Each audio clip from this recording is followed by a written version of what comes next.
I wanted to talk about our people or my people not having a standard for how to exist and how to live in this life. And it's causing so many issues for us. My people, colored people in general, especially in America, are the only people who don't have an understanding of our history or where we're coming from. Everybody can be like, oh, my family dates back to Ireland, my family dates back to Germany, my family dates back to Australia or England or Europe. And then from there, they have an understanding of who their people have been in the past that has led to them existing in the way that they're living now.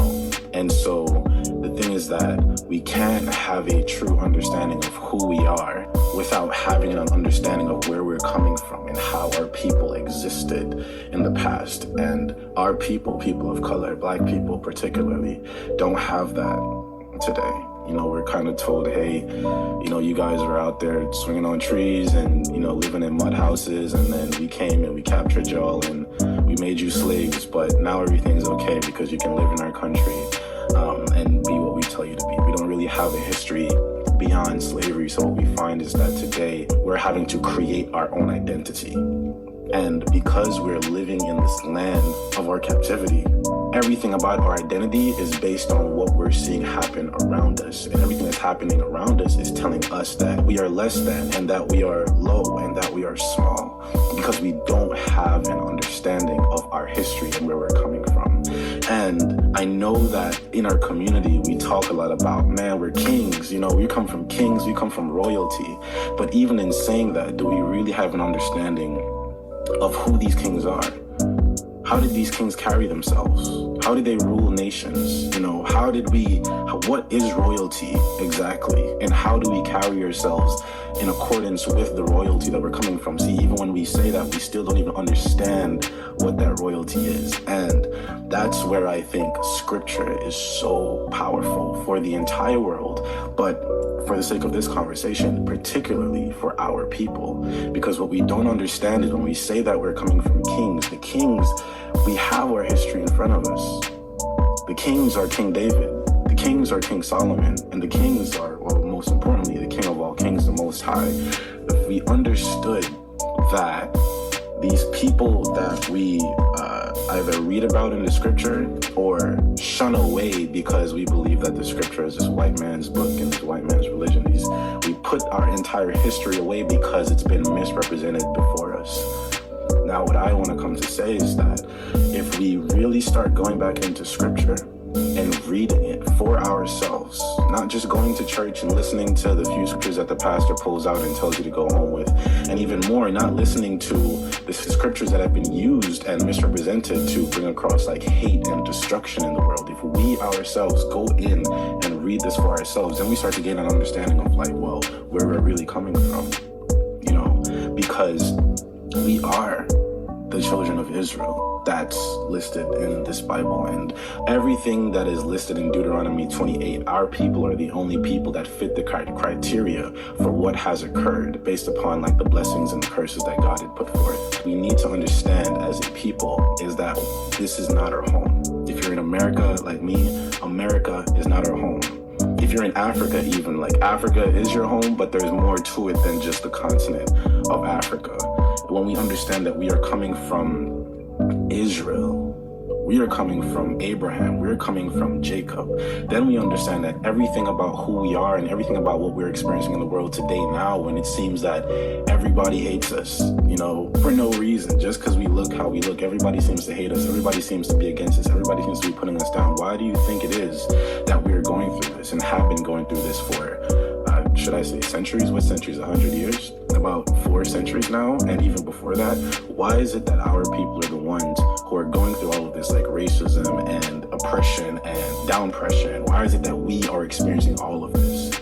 When we begin to ask these questions, then when we go into the scripture, it provides the answers. Where we are right now is not by chance. What we're experiencing is not by chance. How we exist, who we are, the reason why we think the way we think and act the way we act, none of it is by chance, and all of it has been prophesied. It was said in scripture.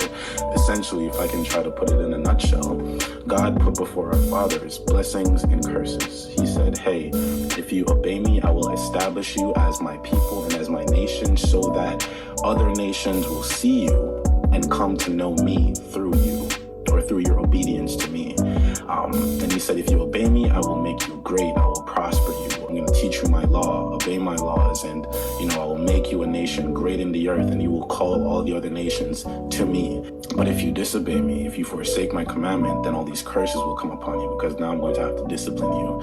And all these curses entailed like some very, very drastic things. If you haven't read Deuteronomy 28, I highly recommend reading Deuteronomy 28, the blessings and the curses, because some of us read the blessings and we don't read the curses, but the truth is that we're living and have been living in those curses because our forefathers neglected the Most High. We neglected his law, we neglected his commandments, and so these curses came upon us, where we ended up being captive. He said that he would send a foolish nation to chastise us, and so because our fathers went against the Most High, we ended up having to go through slavery, having to go through captivity, having to be in a country where we're always the borrower and never the lender, how we build these houses that we never live in, how we reap these crops that we never eat from, how we find a wife and another man lays with them. All of these things have been prophesied, everything we've been through.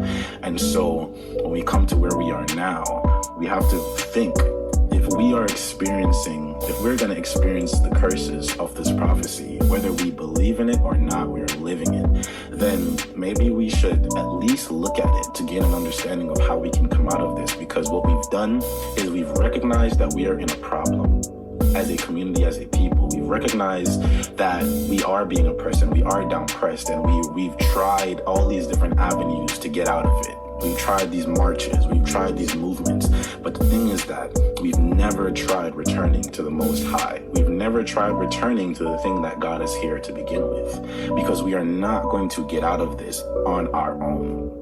Because this is divine. This is not just one nation is more powerful than us and took us and beat us down and oppressed us. Like, this is not this is not a physical thing.